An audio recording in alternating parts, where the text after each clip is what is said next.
Hello everyone. Oh my god, I thought I was recording a video. I didn't know that I spent about 10 minutes speaking and the video was not recorded.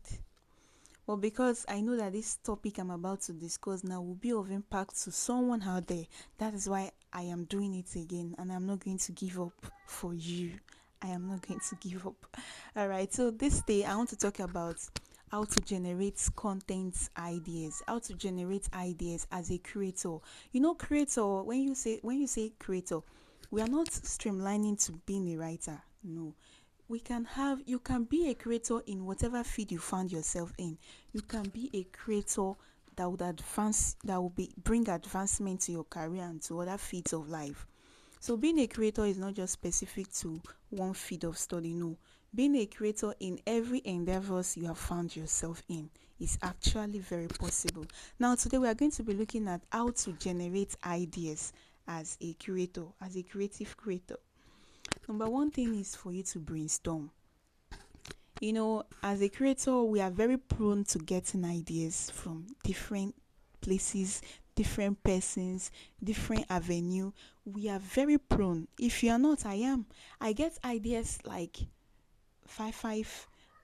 I can get like five different ideas in 1 hour or more. You know, I am always getting ideas because I have opened up my mind, my auditory perceptions, my visual perception. I've opened them up to getting ideas, to receiving ideas. So I am no longer just streamlined to one way. I can get ideas from anywhere and at any time. So learn to brainstorm. As ideas is see, God might give you one idea about a thing, but you're already having 1001 way to create it. Write it down. Write it down in the pool of that ideas that you have written. You would always pick one that will be able to hit your target. You would always pick one that will be able to hit your target. That's it. You would always pick one. So brainstorm on the ideas, write them down. Do you get? Then another thing is for you to I'm trying to remember. Another thing now is for you to make sure that you do mind mapping. Mind mapping. What does mind mapping is? Ability for you to be able to visualize your goals. There is something I learned in 2018. One Brazilian author. I was always reading from her. I was always following her on Facebook. I don't know her whereabouts now. I don't know. She hasn't been posting on Facebook for a very long time. But when I used to read from her, there was always a phrase she was always talking about in her post, talking about vision board, vision board, vision board. Get a vision board, so that word vision board has stuck with me over the years, and I would liken it to mind mapping. When you get an idea, it's important for you to visualize the end goal of that idea. Okay, you have an idea to visit school and to do an outreach, talk to students about a particular topic. At the end of this, what goal do you intend to achieve? What do you intend to get? What are your targets? Visualize it. When you visualize it, it helps to make your idea noteworthy. It keeps your creativity intact, and it keeps that alive in your mind. The more you visualize, the more it becomes real. That's one power that thing has. The more you keep visualizing and you keep, oh, I'm seeing things, it keeps it alive in your heart, and you don't easily get to forget such a thing because it stays down your heart. Then another thing is research. That's the third one. Research. There are 1001 way to a particular answer. That you got it this way doesn't mean that there is never another way to get it. No, there are 1001 way to that. So when you make research, you learn more, you see more, you know more.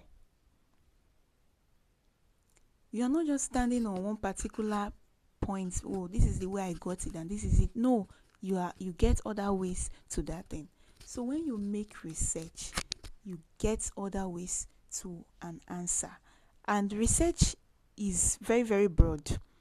You researching is very, very broad. It's not a one way thing that, okay, internet. You can make research by asking random strangers questions, asking natives of a particular environment or place, ask them questions, read books. So when we say make research self, it's not about internet, you go on Google and you go and search. No, it's beyond that. You can learn a lot of things by going the what will I call it now? The let me say the abnormal way, because the normal way of making research is going online. It's beyond that. Like I said, you can go the other way of also making research. And another thing is journaling. Learn to keep your ideas in a piece, in a paper. Learn to keep your ideas. Learn to keep them in a paper. Learn to journal them. Learn to keep them stored, because the faintest pen is still sharper than the world's smartest brain. So learn to keep your thoughts intact by writing. That's another way to make sure that you are actually journaling. Learn to keep your thoughts down. Then observe. Observe people, observe ideas, observe characters, observe how they move, how they speak. You learn with this. You generate ideas from observation. You know, when a writer pays keen observation to his environment or her environment, there are a lot and more that the person can get just by observing. There is a whole lot you can get just by observing. A whole lot. So you need to be very you need to open your senses to that aspect, which is observing. You may not even say anything. You may just keep mute, and you are learning a lot from just being silent and watching. So being observant also have a way of, helping you generate ideas. Then another one is experimentation. Try new things. If you don't try it, how will you know? How will you learn? Try new things. Learn to get new ideas, and at the same time implement them. It's not going to be the best action you will take. It may not be the best action you will take, but you will know that you have done it before and you have learned something from it. I hope you understand, ma. I hope you understand. Then another thing is reverse thinking. You think in the reverse form and you're like challenging your assumption. Normally this thing plus this thing should give you this. But what if it doesn't give you this? What will be the output? So that's what thinking in the reverse form help you achieve. Learn to think in the reverse form.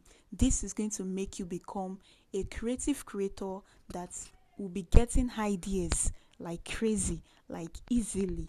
Try it and let me know. I'll be waiting for you in my next video. You can drop your comments and question down below.